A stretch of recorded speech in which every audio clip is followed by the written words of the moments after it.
the autumn of 1878, when the Kansas plains stretched endlessly under gray skies and the wind carried nothing but the whisper of dying grass, there lived 4 brothers in a farmhouse that seemed to exist at the very edge of the world.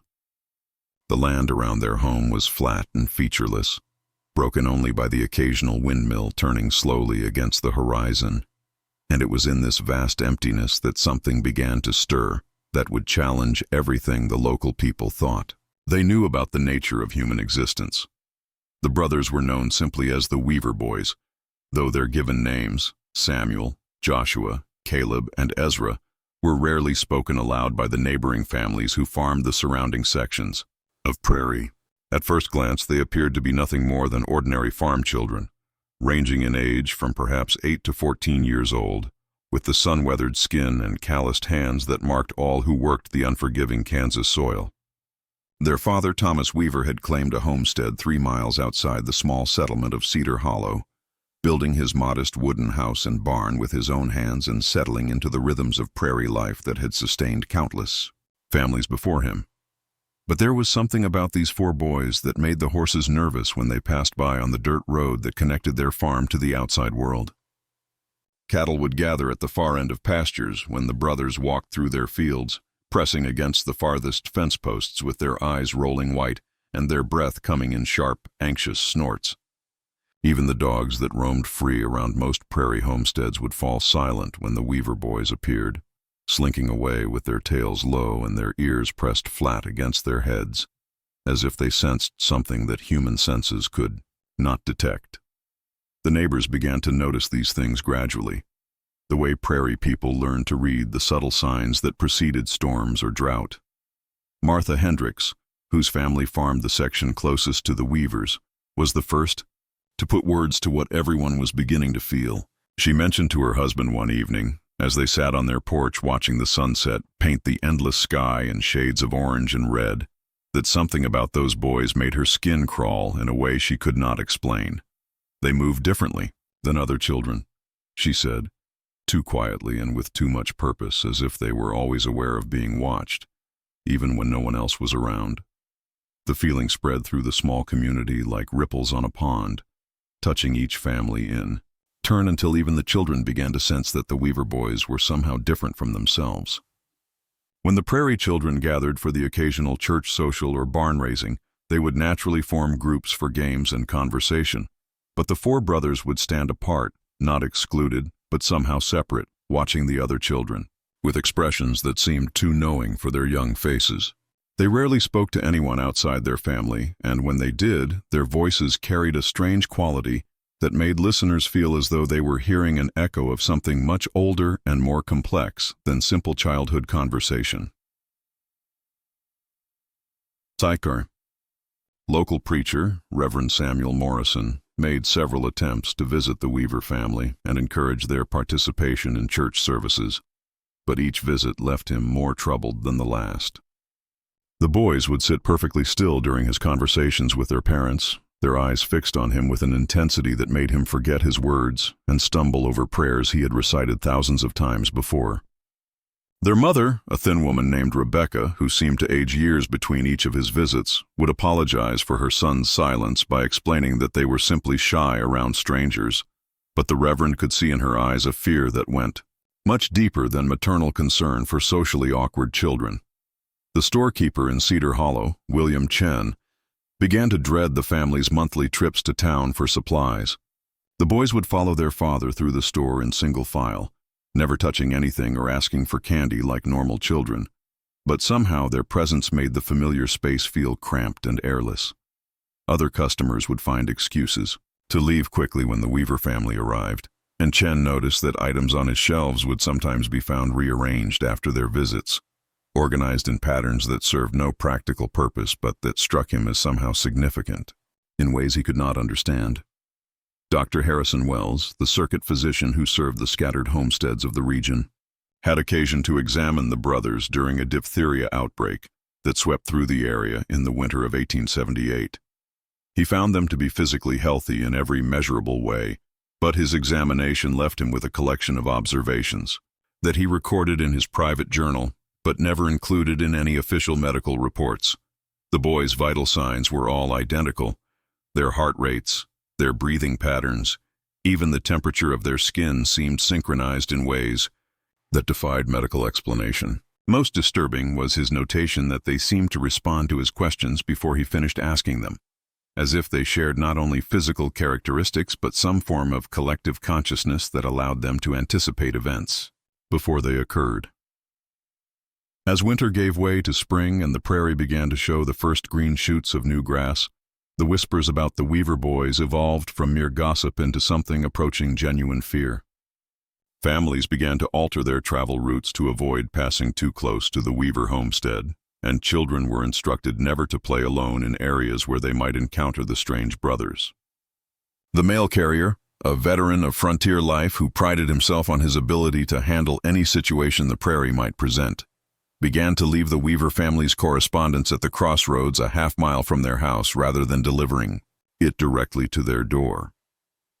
The transformation of a simple farming community's attitude toward four seemingly ordinary children might have been dismissed as the product of isolation and superstition, except for the fact that trained professionals, men of education and scientific method, would soon arrive from distant cities to study the brothers and would leave just as baffled and disturbed as the simple farmers who had first sensed that something was terribly wrong.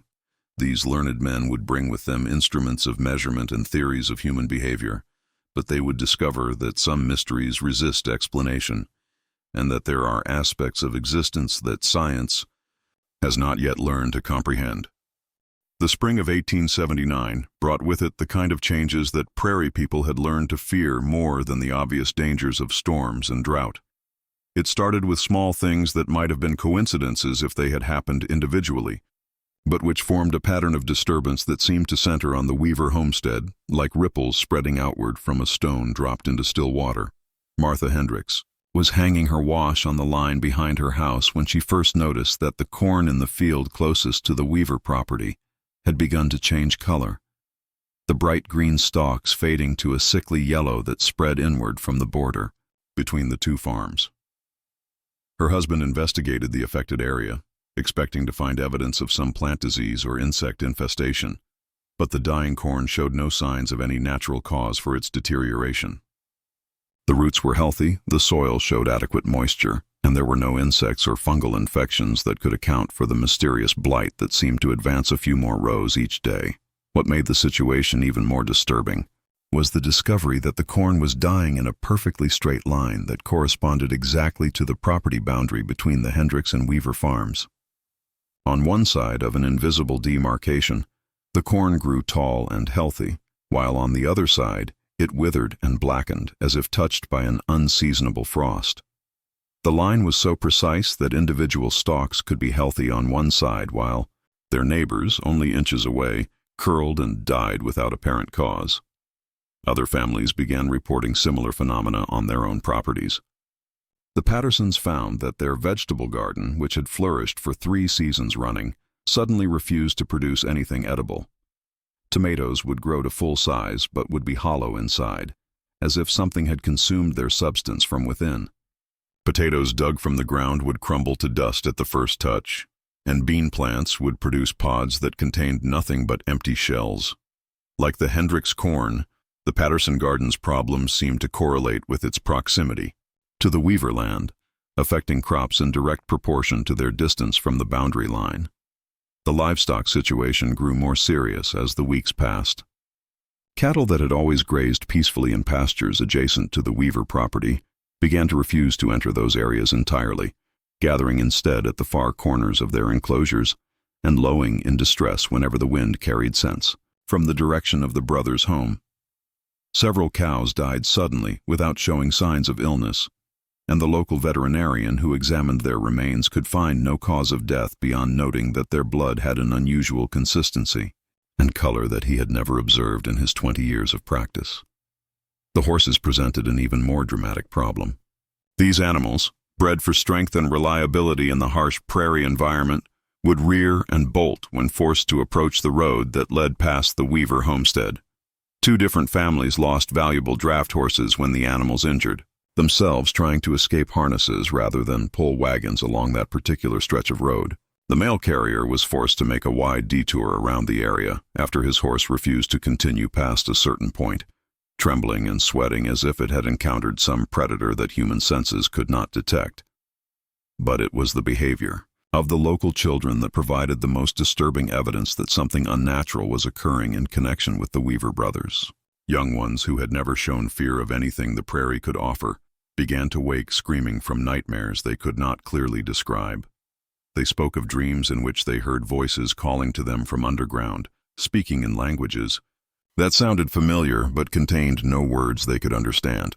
Several children reported the same recurring dream of standing in a field under a starless sky while 4 figures approached them across the empty ground, moving in perfect synchronization like dancers following music that only they could hear. The dreams were not the most troubling aspect of the children's experiences. Parents began to notice that their sons and daughters would sometimes stop playing in the middle of games, standing motionless with their heads tilted as if listening to sounds that no adult could perceive. When questioned about these episodes, the children would claim they had heard their names being called, but they could never identify the source of the voices or explain why they felt compelled to listen so intently to what seemed to be empty. Sarah Patterson, age 7, provided the most detailed account of what the children were experiencing. She told her mother that sometimes, when she was playing alone in their yard, she would hear what sounded like other children singing somewhere in the distance.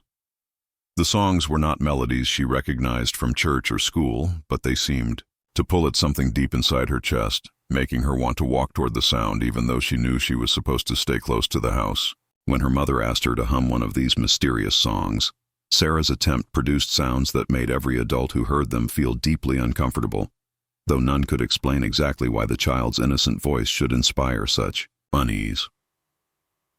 The most chilling incident occurred on a calm evening in late May when several families reported hearing what they initially took to be the sound of children playing in the distance. The voices seemed to come from the direction of the Weaver property, carried on the still air with unusual clarity, despite the miles that separated the homesteads. But as the adults stopped their evening chores to listen more carefully, they realized that what they were hearing was not the normal sounds of childhood play, but something far more organized and purposeful. The voices rose and fell in harmony, creating melodies that seemed to follow patterns too complex for children to produce spontaneously. Most disturbing was the realization that the singing included only 4 voices, perfectly synchronized and seemingly capable of producing harmonies that should have required many more participants. The sound continued for nearly an hour, never varying in intensity or clarity, as if the singers possessed superhuman endurance or existed in some realm where normal physical limitations did not apply.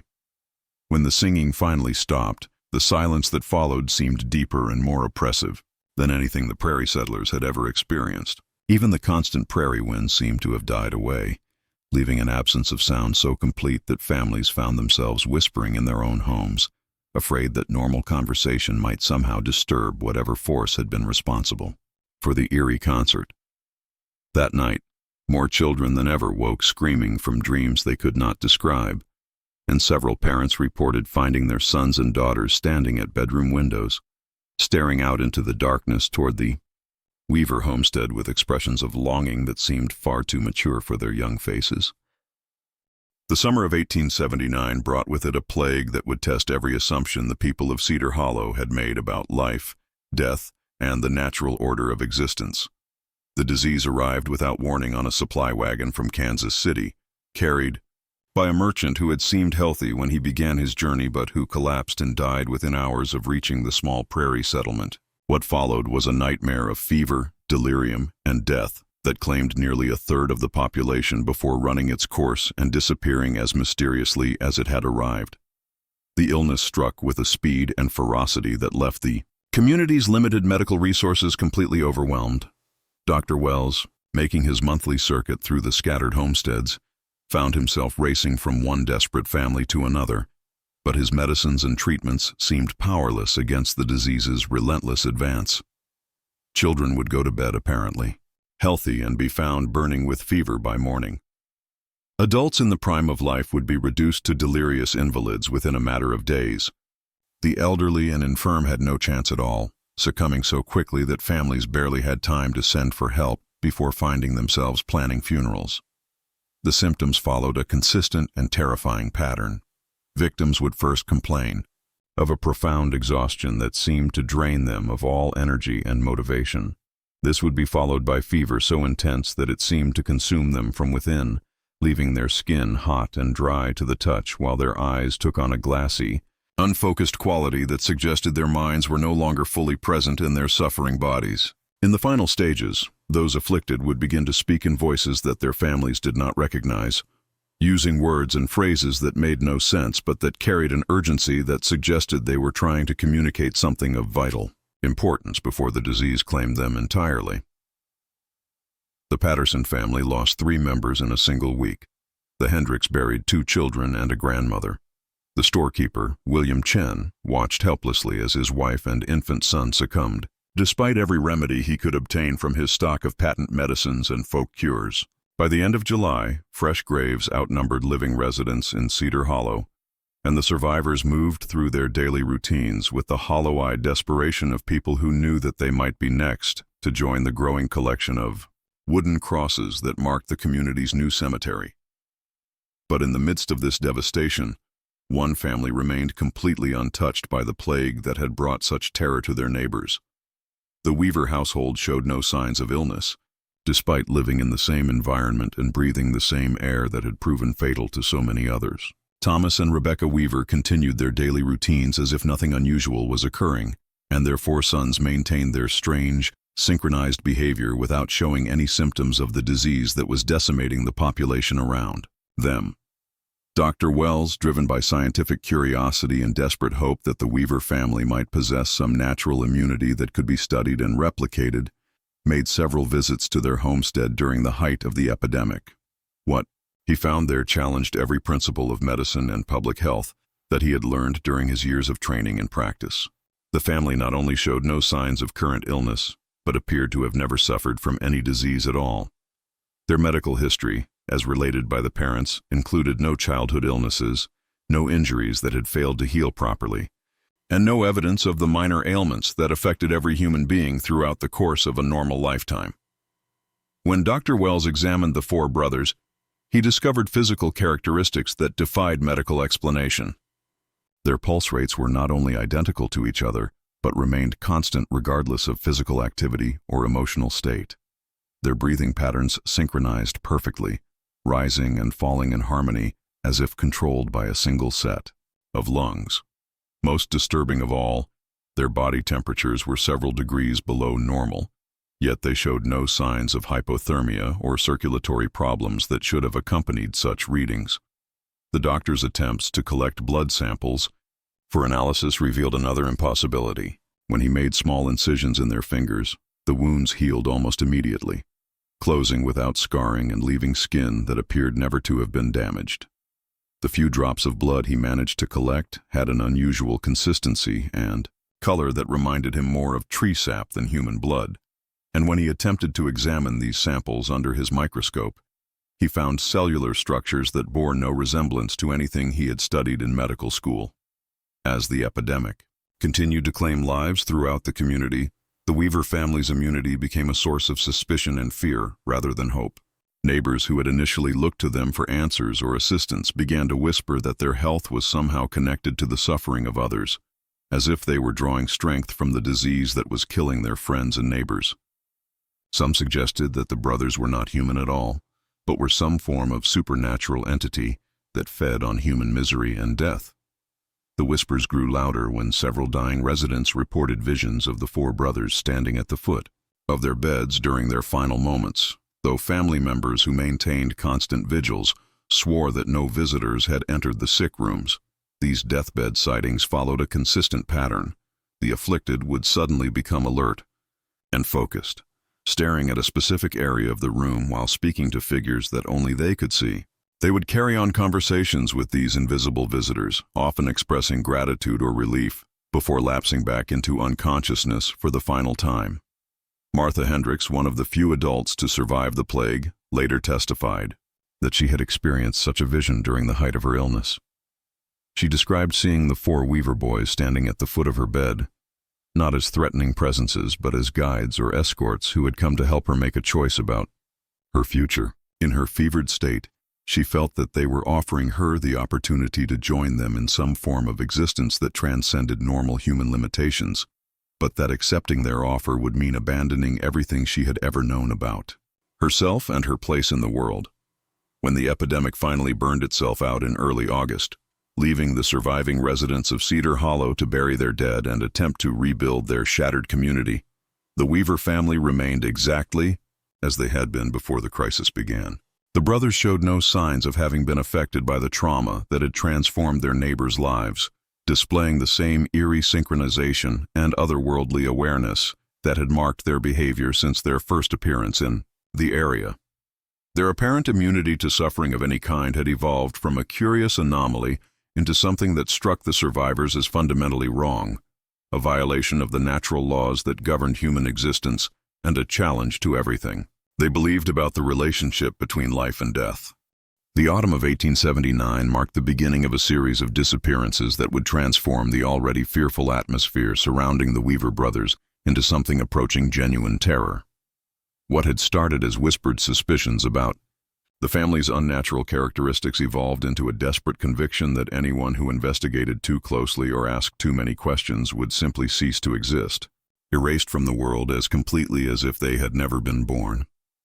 The first to vanish was Jacob Morrison, a farmhand who worked for several families in the area and who had developed an obsessive interest in the Weaver brothers' strange behavior.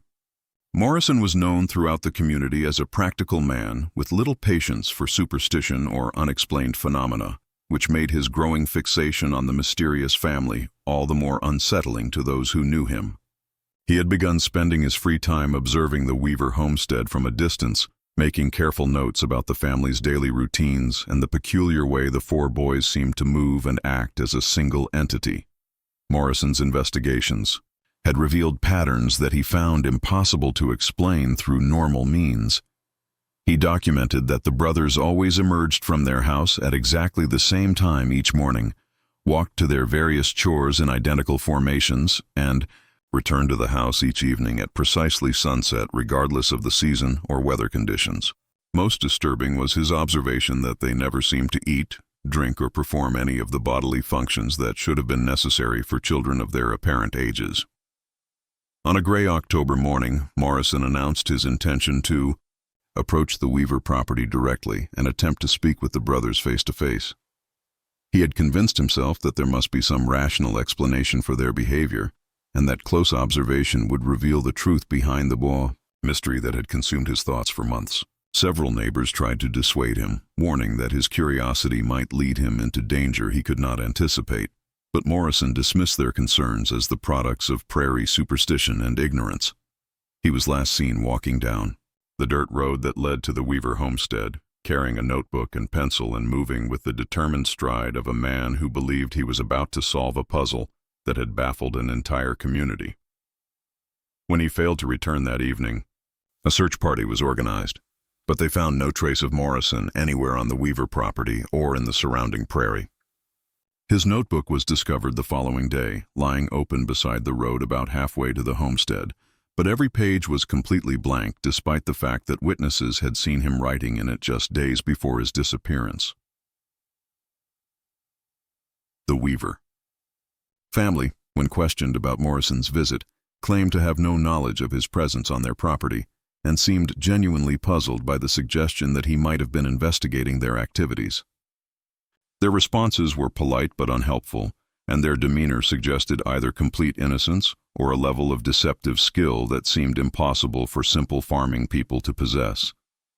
The four brothers sat silently throughout the questioning, their identical expressions revealing nothing about what they might have witnessed or participated in during Morrison's final day.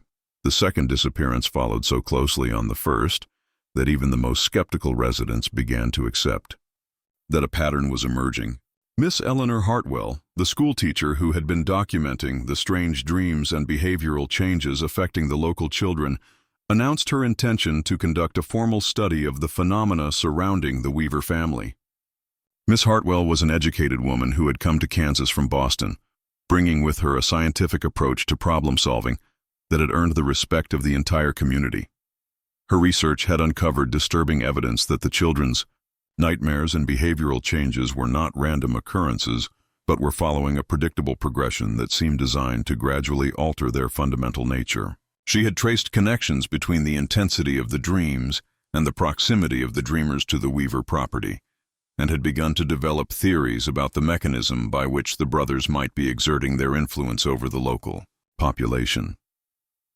Miss Hartwell's final journal entry, found in her schoolhouse desk after her disappearance, contained observations that would have revolutionized the understanding of human consciousness if they had been allowed to reach the scientific community. She had discovered that the affected children were beginning to display signs of what she called collective awareness, responding to stimuli that they could not have perceived through normal sensory channels, and demonstrating knowledge of events occurring outside their direct experience. On the night of November 15th, Miss Hartwell left her boarding house to conduct what she described as a crucial experiment that would either confirm or disprove her theories about the Weaver brothers' influence. She was found 3 days later in a field 2 miles from the Weaver homestead, lying peacefully as if she had simply decided to take a nap in the middle of the prairie. There were no signs of violence or struggle, no evidence of illness or injury, but she was unquestionably dead despite the fact that her body showed no obvious cause for her condition. Dr. Wells's examination of Miss Hartwell's remains revealed the same impossible characteristics he had observed in the Weaver brothers' blood samples. Her body temperature was far below normal, her blood had an unusual consistency and color, and there were cellular abnormalities that suggested her fundamental biological nature had been altered in ways that current medical science could not explain or categorize. Most disturbing was his discovery that her heart had apparently stopped beating several hours before her estimated time of death. Yet her other organs showed no signs of the damage that should have resulted from prolonged oxygen deprivation. WUM. Pattern established by Morrison and Miss Hartwell continued throughout the winter months. Anyone who expressed serious interest in investigating the Weaver family would simply disappear, leaving behind no evidence of their fate and no clues about what might have happened to them. The local sheriff stopped visiting the area after his deputy vanished while attempting to serve papers related to one of the earlier disappearances. Circuit preachers began avoiding Cedar Hollow entirely after Reverend Morrison failed to return from what should have been a routine pastoral visit. Spring. The community had learned to live with a terror that could not be discussed openly or investigated safely. The Weaver brothers continued their strange existence, unchanged by the fear they inspired and seemingly unaware that their presence had transformed a peaceful farming settlement into a place where curiosity could be fatal and knowledge came, at a price that few were willing to pay. Those who remained had learned to look away when the 4 boys passed by, to speak in whispers when discussing anything related to their activities, and to accept that some mysteries were too dangerous to solve. By the winter of 1880, word of the strange occurrences in Cedar Hollow had reached beyond the isolated prairie community to capture the attention of educated men in distant cities who specialized in phenomena that challenged conventional understanding. The accumulation of eyewitness accounts, unexplained disappearances, and impossible medical observations had created a case study that attracted researchers from universities, government agencies, and private institutions dedicated to the investigation of anomalous events. The first official scientific expedition arrived in February 1881, led by Dr. Cornelius Blackwood from the University of Chicago's Department of Natural Philosophy. Dr. Blackwood had built his reputation studying cases that existed at the boundaries of accepted scientific knowledge, and he approached the Cedar Hollow situation with the methodical rigor that had made him one of the most respected researchers in his field. His team included specialists in medicine, psychology, and the emerging field of anthropological study, along with assistants trained in the latest techniques of documentation and measurement. Dr. Blackwood's initial reports, sent back to his university via telegraph, expressed confidence that the mystery surrounding the Weaver brothers would yield to careful scientific analysis. He noted that while the local population had clearly been affected by some form of mass hysteria, the underlying phenomena appeared to have rational explanations that had been obscured by the superstitious interpretations of uneducated farming people. His plan was to conduct controlled observations and measurements that would either debunk the supernatural claims entirely or identify natural causes for the unusual events that had been reported. The scientific team established their base of operations in the abandoned schoolhouse, which had remained empty since Miss Hartwell's disappearance. They brought with them instruments for measuring temperature, atmospheric pressure, magnetic fields, and other environmental factors that might contribute to the reported phenomena. Most importantly, they carried cameras and other recording devices that would allow them to document their findings with unprecedented precision and clarity. Dr. Blackwood's first direct encounter with the Weaver brothers occurred during a carefully planned observation session designed to test their alleged synchronization and unusual physical characteristics. The scientists positioned themselves at various points around the Weaver property, using field glasses and measuring instruments to record the family's activities throughout an entire day. What they observed challenged every assumption they had made about the nature of human behavior and the limitations of consciousness. The four brothers moved through their daily routines with a precision that seemed to violate the principles of individual autonomy and free will. Their actions were synchronized not just in timing but in intent, as if they shared a single consciousness that controlled four separate bodies. When one brother would stop to examine something in the field, the other three would simultaneously pause in their own activities, turning their heads in the same direction with identical expressions of interest or concern. Most disturbing were the measurements taken during this observation period. The brothers' body temperatures, recorded simultaneously from a distance using the latest thermographic equipment, remained identical throughout the day, despite varying levels of physical activity and exposure to changing weather conditions.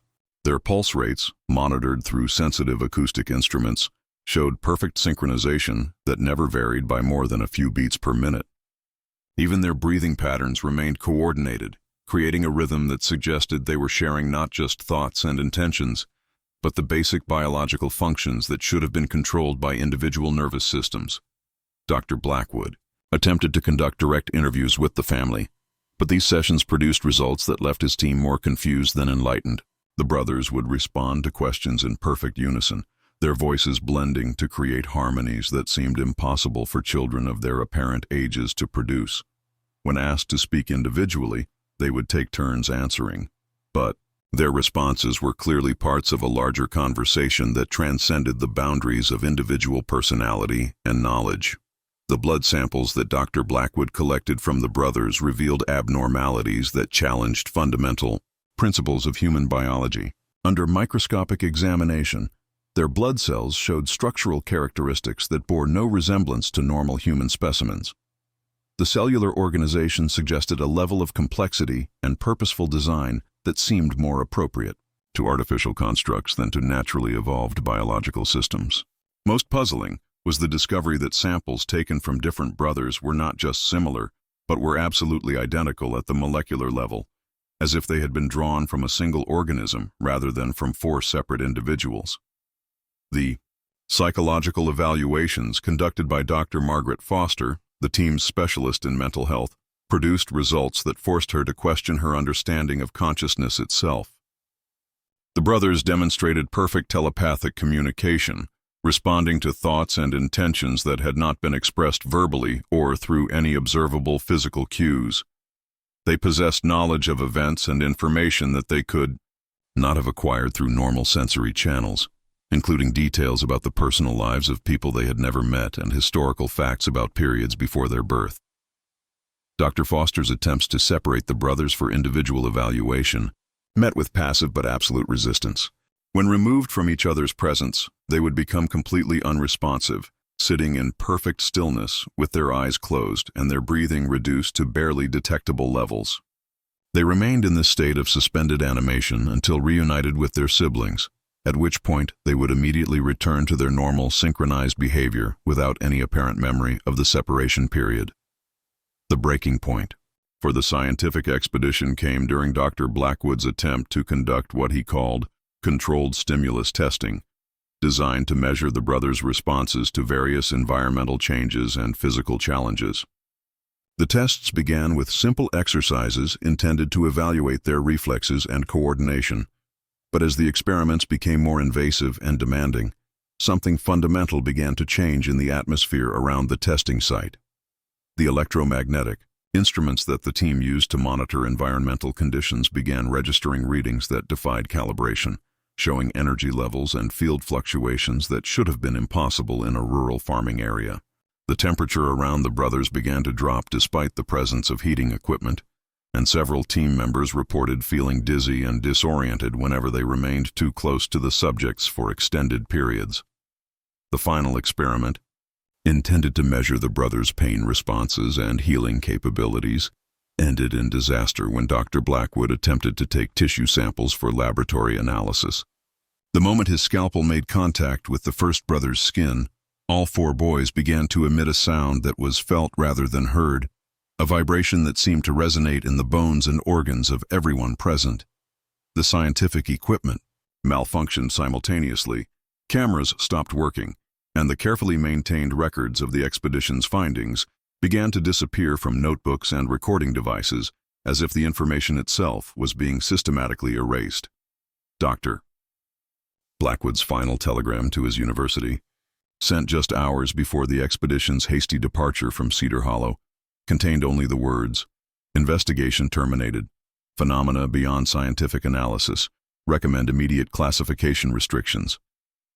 The team left Kansas that same night, abandoning most of their equipment and taking with them only the clothes they wore and whatever personal belongings they could carry.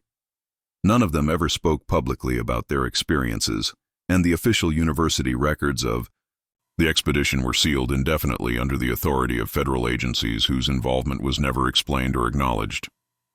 The final chapter in the strange saga of the Weaver brothers began on a night in March 1881, when the Kansas sky erupted in a storm unlike anything the prairie settlers had ever witnessed.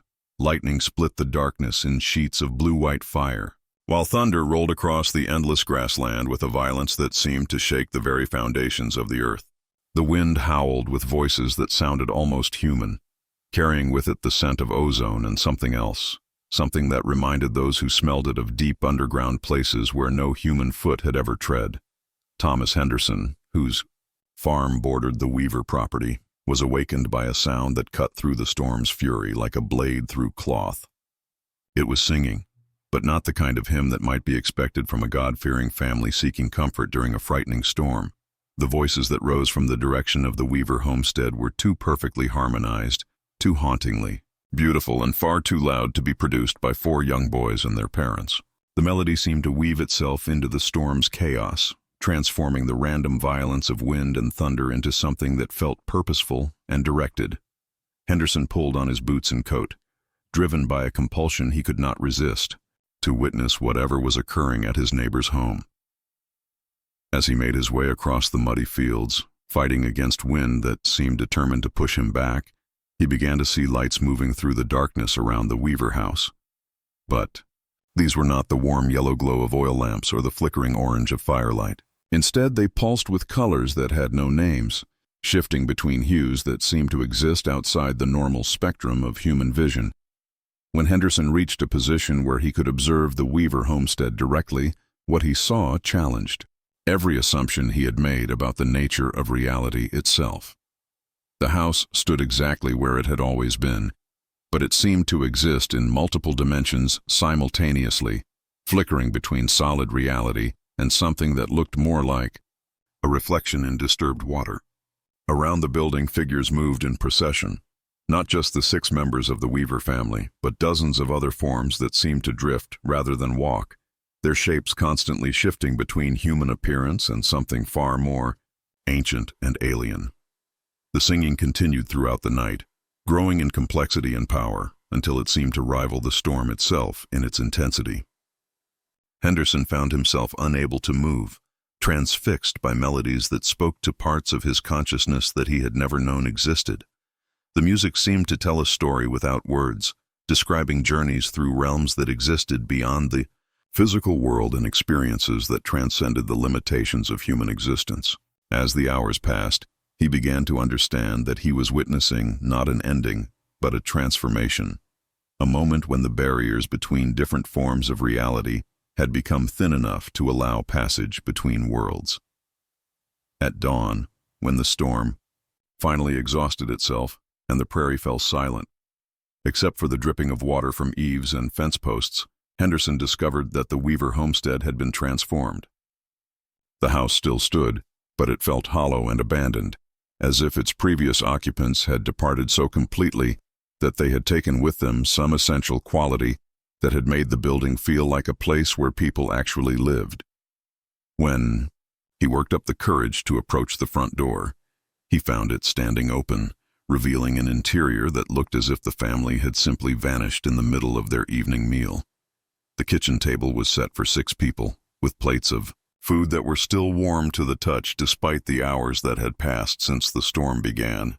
Bread sat half-cut on the cutting board, soup steamed in bowls that had been ladled but never consumed, and milk in glasses showed no signs of souring despite the warm temperature of the room.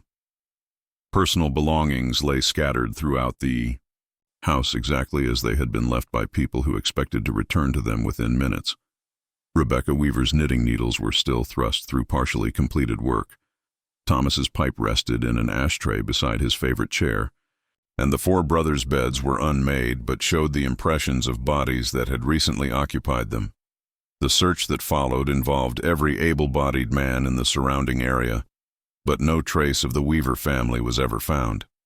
Their footprints should have been clearly visible in the mud left by the previous night's rain, but the ground around their house showed no signs of recent human passage. Tracking dogs brought in from Kansas City became agitated and confused when taken near the abandoned homestead, running in circles and whining as if they were detecting scents that existed outside their normal range of experience. Most puzzling of all was the discovery that the family's departure had apparently been planned and coordinated despite leaving no evidence of preparation. Their belongings remained behind, but careful inventory revealed that certain items were missing: family photographs, personal documents, and a few pieces of jewelry that Rebecca had inherited from her mother. These were exactly the kinds of mementos that people might take if they were leaving forever, but wanted to preserve some connection to their previous life. The official investigation, conducted by federal marshals who had been sent to follow up on Dr. Blackwood's disturbing report, concluded that the family had simply chosen to relocate without informing their neighbors of their intentions. This explanation satisfied the legal requirements for closing the case, but it did nothing to address the impossibility of 6 people vanishing without leaving any trace of their departure or any indication of where they might have gone. As months passed and the abandoned Weaver homestead slowly fell into disrepair, the local population began to report new phenomena that suggested the family's influence had not ended with their physical departure. On nights when the wind was still and the air held the particular quality of moisture that preceded storms, residents would hear the sound of 4 voices singing in perfect harmony, carried across the prairie from the direction of the empty house. The songs were the same haunting melodies that had been heard during the storm of their disappearance, but now they seemed to come from much farther away, as if the singers were calling across vast distances of space and time. Children continued to experience the strange dreams that had marked the brothers' presence, but now the visions included glimpses of the 4 boys living in places that looked nothing like the Kansas prairie. The dreamers described underground cities filled with beings that wore human shapes, but possessed knowledge and abilities that transcended normal human limitations. In these visions, the Weaver brothers had grown to adulthood but retained their eerie synchronization and otherworldly awareness, serving as guides and teachers for others who had been chosen to join whatever realm they now inhabited. The most disturbing reports came from travelers who claimed to have encountered the family during their journeys through remote areas of the Western Territories. These witnesses described meeting 4 young men who moved and spoke with perfect coordination, who possessed knowledge of events and places they could not have learned through normal means, and who seemed to exist somewhat outside the normal flow of time and causation. The encounters were always brief and never threatening, but they left witnesses with the unshakable conviction that they had met beings who were no longer entirely human, if they ever had been. As the years passed and the memory of the Weaver brothers faded into local legend, one question continued to haunt those who had witnessed their impossible existence. Had the family truly vanished, Or had they simply learned to exist in ways that made them invisible to ordinary human perception? And if they were still present, somewhere in the vast emptiness of the American frontier, what were they doing with the knowledge and abilities they had displayed during their time in Cedar Hollow? The prairie wind continued to carry whispers across the grassland, and sensitive listeners sometimes caught fragments of familiar harmonies that suggested the four voices were still singing somewhere in the distance, still perfectly synchronized, still waiting for the right moment to reveal the true purpose of their extraordinary existence.